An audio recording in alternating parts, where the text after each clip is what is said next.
Okay so good morning my dear student, स्वागत है आपका मेरे YouTube channel Doctor Royal Care में। और आज के लेक्चर में हम पढ़ेंगे हॉस्टल के मैनेजमेंट के बारे में। So I request to all of you that video को लास्ट तक जो है ध्यान से देखिएगा और आप चाहें तो एक अच्छे नोट्स बना सकते हैं। So let's start the video. Okay so my dear students, online class की इस सीरीज़ में फर्स्ट यूनिट में हम पढ़ चुके हैं definition, function of hospital, classification of hospital, organization of hospital, management of hospital and health delivery system in India. So इसमें हमारा ये वाला टॉपिक अभी कंप्लीट नहीं हुआ है और ये वाला टॉपिक हम आज पढ़ेंगे और इसमें से बाकी टॉपिक हम क्लियर कर चुके हैं और आज हम पढ़ेंगे मैनेजमेंट के बारे में। सो let's start the video. Okay, so my dear students, today we will discuss about management of a hospital. अब मैनेजमेंट क्या होता है? मैनेजमेंट हर चीज़ को संचालित करने के लिए, चाहे वो देश की बात हो, चाहे वो परिवार की बात हो, चाहे वो जिले की जनपद स्तर की बात हो, चाहे वो प्रदेश स्तर की बात हो, हर चीज़ को संचालित करने के लिए, चाहे कोई वो इंस्टीट्यूट हो, स्कूल हो, कॉलेज हो, कुछ भी हो, तो हर एक चीज़ को संचालित करने के लिए मैनेजमेंट बहुत ज़रूरी होता है। जैसे देश में राष्ट्रपति, प्रधानमंत्री वगैरह जो है मैनेजमेंट संभाल रहे हैं, प्रदेश में मुख्यमंत्री जो है मैनेजमेंट संभाल रहे हैं, डिस्ट्रिक्ट में जो डिस्ट्रिक्ट मजिस्ट्रेट जो है, जो जिलाधिकारी है, वो जो है मैनेजमेंट संभाल रहे हैं, और परिवार में जो परिवार का मुखिया जो है एक मैनेजमेंट संभालता है। तो हम बात करेंगे मैनेजमेंट की। तो आज के समय में मैनेजमेंट एक ऐसी प्रोसेस है जिसके द्वारा किसी भी ऑर्गेनाइजेशन की प्लानिंग, ऑर्गेनाइजिंग एंड स्टाफिंग की जाती है। ठीक है, तो मैनेजमेंट एक ऐसी प्रोसेस होती है जिसके द्वारा जो है कोई भी इंस्टीट्यूट हो गया, कोई भी हॉस्पिटल हो गया, कोई भी जो है ऑर्गेनाइजेशन हो गया आदि संचालित होते हैं। तो मैनेजमेंट का जो सिद्धांत होता है, जो कार्यशैली होती है, वो समान होती है। फिर चाहे वह स्कूल की बात हो, चाहे वह क्लब की बात हो, चाहे वह हॉस्पिटल की बात हो या किसी जो है अन्य इंस्टीट्यूट की बात हो। Okay, so next point is hospital. Hospital एक बहुत जटिल ऑर्गेनाइजेशन होता है जिसको सुचारू रूप से संचालित करने के लिए मैनेजमेंट कंसेप्ट और टेक्निक की आवश्यकता होती है। So next one is hospital में मुख्यतः material management, financial management and human resource management and marketing management आदि पर जोर देना चाहिए। सो मटेरियल मैनेजमेंट का जो उद्देश्य होता है कि हॉस्पिटल में जो मटेरियल मैनेजमेंट है वो क्यों ज़रूरी है, ठीक है, उसकी आवश्यकता क्या है और क्या उसका उद्देश्य है, क्यों जो है मटेरियल का जो है मैनेजमेंट सही होना चाहिए, उसका कारण क्या है। वो ये है कि हॉस्पिटल में रिक्वायर्ड आइटम्स की जो सप्लाईज होती है उसको मेंटेन व डेवलप करने के लिए जो है मटेरियल मैनेजमेंट बहुत ज़रूरी होता है। नेक्स्ट, और इसी के साथ मटेरियल और आइटम के वेस्टेज और क्वांटिटी को नियंत्रित करना। ठीक है, इसका मतलब है कि हम कोई भी मटेरियल मंगा रहे हैं, कोई भी जो है आइटम्स वगैरह मंगा रहे हैं, उसे हम आवश्यकता से अधिक ना मंगाएं। ठीक है, या उसकी जो है जितनी उसकी आवश्यकता है उससे ज़्यादा क्वांटिटी उसकी ना मंगाएं। ठीक से क्या होगा, वेस्टेज होगा। ठीक है, तो उस वेस्टेज को रोकने के लिए मटेरियल मैनेजमेंट बहुत ज़रूरी है। तो नेक्स्ट वन इज सही तरीके से मटेरियल को स्टोर करना ताकि वह समय पर ट्रेस यानी उसका पता चल सके कहाँ पर रखा है, वह ऑब्टेन यानी प्राप्त हो सके और आसानी से हम उसे जो है जहाँ पर ज़रूरत है वहाँ पर हम उसे डिस्ट्रीब्यूट कर सकें। The next one is store करने के लिए ली हुई ड्रग्स किफ़ायती दाम में उपलब्ध हो।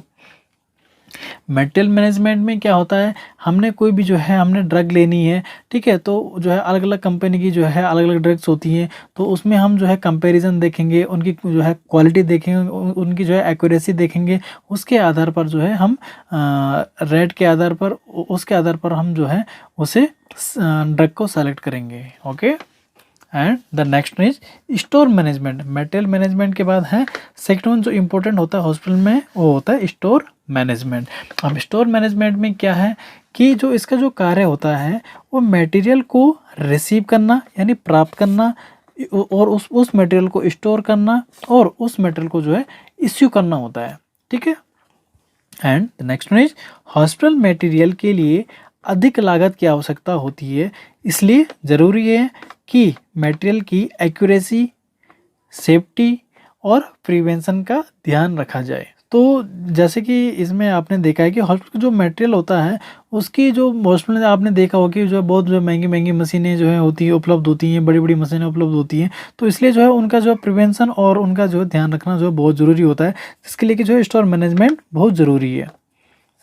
And the next one is purchase किया हुआ मटेरियल सही प्राइस, सही क्वांटिटी व उसकी सही डिलीवरी होनी चाहिए। द नेक्स्ट वन इज जो स्टोर मैनेजमेंट का जो फंक्शन होता है, कार्य होता है, वो क्या होता है, वो ये होता है कि जो सभी सप्लाईज को जो है रिसीव व चेक करना और उसकी जांच करना होता है। ठीक है, जितने भी हमारे पास आइटम्स आ रहे हैं, जितने भी जो है मटेरियल्स हमारे पास आ रहे हैं, चाहे वो जो है रॉ मटेरियल है, चाहे वो फिनिश्ड जो है प्रोडक्ट है, तो उसकी जो सप्लाईज होती है, उसकी रिसीविंग हो गया, उसको जो है चेक करना होता है और उसकी क्वालिटी को चेक करना, ठीक है, आदि होता है। नेक्स्ट है मटेरियल्स की जो चोरी व डैमेज से बचाव के लिए सभी मटेरियल को प्रॉपरली स्टोर करना होता है। ठीक है, स्टोर मैनेजमेंट का जो मुख्य कार्य होता है वो जो हमारा मटेरियल होता है उसको जो है डैमेज होने से उसको बचाना है। दूसरा जो है हमें उसे जो खुला नहीं छोड़ना है कि जो है कहीं पर भी हमने छोड़ दिया और वो जो है चोरी हो गया। ठीक है, तो इसका भी हमने ध्यान रखना है। The next one is material की मांग के आधार पर उसे जो है इश्यू करना होता है। यानी कोई भी मटेरियल है हमारे पास, कोई भी आइटम है, उसकी जितनी डिमांड है, डिमांड के हिसाब से हमने उसे जो है आगे हमने डिमांड के हिसाब से हमने जो है आगे डिमांड भेजनी है कि हमें जो है इतनी मटेरियल की आवश्यकता है, इतने आइटम की आवश्यकता होती है, चाहे वो रॉ मटेरियल हो चाहे वो फिनिश्ड प्रोडक्ट हो। ठीक है, the next one is material का जो एक्यूरेट रिकॉर्ड मेंटेन करना। ठीक है, तो ये जो कोई भी मटेरियल हमारे पास आ रहा है, हम उसके जो समय समय पर उसका जो है रिकॉर्ड बराबर मेंटेन कर रहे हैं कि हमारे पास इतना रिकॉर्ड, हमारे पास जो इतना मटेरियल जो है इतनी डेट को आया, इतना इतना ये प्रोडक्ट हमारे पास इस डेट को आया, तो उसके हिसाब से हम जो है रिकॉर्ड मेंटेन कर सकते हैं। The next one is objective of inventory control management. इसका मतलब है कि जो इन्वेंट्री कंट्रोल है उसका जो मैनेजमेंट है उसका उद्देश्य क्या है। अब जो इन्वेंट्री है इसका मतलब होता है मटेरियल, जो हमारे पास आइटम, मटेरियल और items, warehouse, WARHOUS, warehouse यानी जो हमारे गोदाम में जो मटेरियल या आइटम जो उपलब्ध है उसकी इन्वेंट्री कंट्रोल जो है कैसे करना है। इन्वेंट्री कंट्रोल का मतलब है हमने किसी भी मटेरियल की, किसी भी आइटम की हमने डिमांड देनी है। ठीक है, तो हम वो आइटम हम आवश्यकता से अधिक ना मंगाएं और ज़रूरत से कम भी ना मंगाएं। सो इसी में हम आगे बढ़ेंगे। टेक्निक फॉर इन्वेंट्री कंट्रोल, तो मैंने इन्वेंट्री कंट्रोल के बारे में बताया कि जो है किस प्रकार जो है जो हमारा रॉ मटेरियल है या फिनिश प्रोडक्ट है, किस प्रकार जो है उसके वेस्टेज को जो है हमने बचाना है। ठीक है, तो उसका जो कितने क्या क्या तरीके होते हैं, तो उसी टेक्निक के बारे में पढ़ेंगे कि जो technique for inventory control. Inventory control की जो टेक्निक होती है, बहुत सारी टेक्निक होती है, जिनमें से जो है एक फर्स्ट है ABC एनालिसिस। ABC एनालिसिस में क्या होता है कि ये जो है आइटम की वैल्यू के आधार पर जो है इसका डिफ्रेंशिएशन होता है। और डिफ्रेंशिएशन कैसा होता है कि हम इसको डिवाइड करते हैं A, B एंड C में।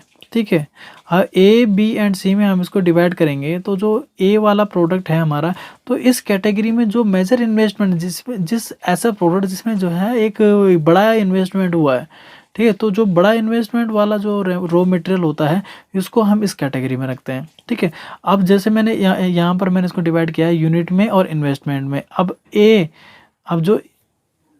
जो ए एनालिसिस में क्या होता है कि जो हमारे पास ए एनालिसिस में क्या होता है कि इसमें यूनिट कम आएगी, लेकिन जो इसमें इन्वेस्टमेंट होगा वो बहुत बड़ा होगा, क्योंकि इसमें जो है बहुत महंगा सामान होगा। हालांकि उसकी मात्रा कम होती है लेकिन वह सामान जो है बहुत महंगा होता है। ठीक है, बी कैटेगरी में आपका मीडियम इन्वेस्टमेंट का रॉ मटेरियल आता है। सी कैटेगरी में लोएस्ट इन्वेस्टमेंट वाला जो है रॉ मटेरियल आता है। इसकी जो यूनिट होती है वो बहुत ज़्यादा होती है और इसमें जो इन्वेस्टमेंट होता है वो बहुत कम होता है। ठीक है, the next one is codification. Codification के आधार पर हमने जो है कैसे इन्वेंट्री कंट्रोल करना है, कैसे जो डिफ्रेंशिएशन करना है, वो ऐसा होता है कि कोड के द्वारा जो है स्टोर करना। ठीक है, कोडिफिकेशन का मतलब है कोड के द्वारा स्टोर करना।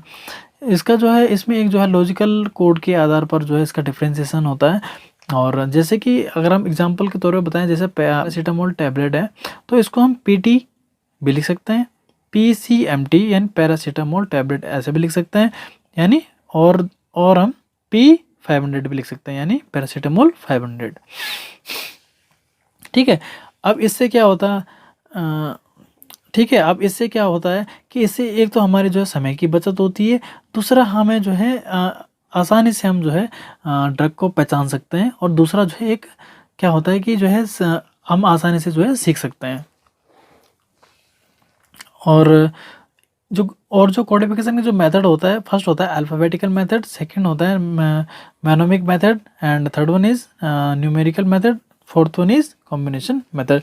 अब अल्फ़ाबेटिकल मेथड में क्या होता है, इसको हम जो है डिवाइड करते हैं ABCD वगैरह में से। हम जो है जैसे जो कैप्सूल हो गया तो कैप्सूल को हम C से ठीक है, तो जैसे कैप्सूल हो गया तो कैप्सूल के बॉक्स में हम C लिखेंगे, टैबलेट हो गया टैबलेट के बॉक्स में हम T लिखेंगे, और सिरप हो गया सिरप के बॉक्स में हम ऐसे लिखेंगे। इस प्रकार से हम इसे जो है स्टोर करते हैं। ओके, तो मैनोमिक में क्या होता है कि इसमें मैनोमिक में क्या होता है कि इसमें जो है ड्रग का नाम हम जो है एक कोड के द्वारा जो है हम इसमें लिखते हैं। जैसे कि जो है सिप्रोफ्लोक्सिन हो गया, इसमें जो है CPX हम लिख सकते हैं। पैरासीटामोल में जैसे हमने जो PCM लिख दिया, आइबुप्रोफेन में IVF वगैरह हमने लिख दिया। तो इस प्रकार से हम जो है ड्रग पहचान सकते हैं। तो फिर जो है and the third one is numerical. Numerical मतलब 1 2 3 के हिसाब से, जैसे ठीक है, तो हम हमारा जो है जो हमारा फर्स्ट वाला रैक है उसमें हमने जो है टैबलेट रख दिया, टैबलेट में हमने लिख दिया T1, ठीक है, और सेकंड वाले रैक में हमने सिरप रख दिया तो सिरप के आगे हमने लिख दिया 2S2। तो इस प्रकार से इस प्रकार से हम जो है डिफ्रेंसिएशन कर सकते हैं। And the fourth one is combination. Combination method में क्या होता है कि इसमें अल्फ़ाबेटिकल भी होता है, मैनोमिक भी होता है, न्यूमेरिकल भी होता है। ठीक है, अब जैसे जो है कॉम्बिनेशन में हमने लिख दिया टैबलेट है, हमारे पास है टैबलेट यानी अल्फ़ाबेटिकल मेथड, टी हमने लिख दिया। फिर हमने लिख दिया PCM यानी मैनोमिक जो हमारा मेथड है, यहाँ पर दिख रहा है PCM। पैरासीटामोल को हमने क्या लिखा, PCM लिखा है।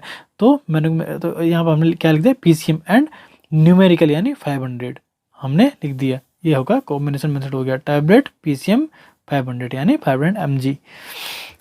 और जो हमारा थर्ड मेथड है वो है EOQ यानी इकोनॉमिक ऑर्डर क्वांटिटी। हमारा एक मेथड होता है इन्वेंटरी कंट्रोल का, जिसमें क्या होता है कि जो है किसी भी ड्रग का, किसी भी रॉ मटेरियल का जो है एनुअल यूज़ निकालते हैं, उसकी जो है क्वांटिटी के आधार पर निकालते हैं हम। तो इसमें हम जो है बहुत सारी कैरिंग कॉस्ट निकालते हैं, आपका ऑर्डर कॉस्ट निकालते हैं। तो इसमें बहुत सारी चीज़ें हैं, ये जो है बहुत बड़ा टॉपिक है। नेक्स्ट वीडियो में मैं इसकी जो सेपरेट वीडियो बनाऊंगा, या आप जो है DSBM में एक इसका जो सेपरेट चैप्टर है इसका इन्वेंट्री कंट्रोल का, तो उसमें आप जो है पढ़ सकते हैं, या इसमें जो है मैं आपको एक सेपरेट मैं वीडियो बना दूंगा। इकोनॉमिक ऑर्डर क्वांटिटी में क्या होता है कि जो है इसमें जो है हमको किस क्वांटिटी में और कितना ऑर्डर करना है, इसका हम जो है एक फॉर्मूला के आधार पर इसका जो है हम क्वांटिटी निकाल लेते हैं, और फिर उस रॉ मटेरियल को, उस जो फिनिश प्रोडक्ट को हम मंगा देते हैं। माय डियर स्टूडेंट्स, हमारी फर्स्ट यूनिट जो है कंप्लीट हो चुकी है, और फर्स्ट यूनिट में हमने पढ़ा है definition, function, classification, organisation, management and health delivery system. ये आपका कंप्लीट हो चुका है, और नेक्स्ट वीडियो में हम स्टार्ट करेंगे सेकेंड यूनिट। So thanks.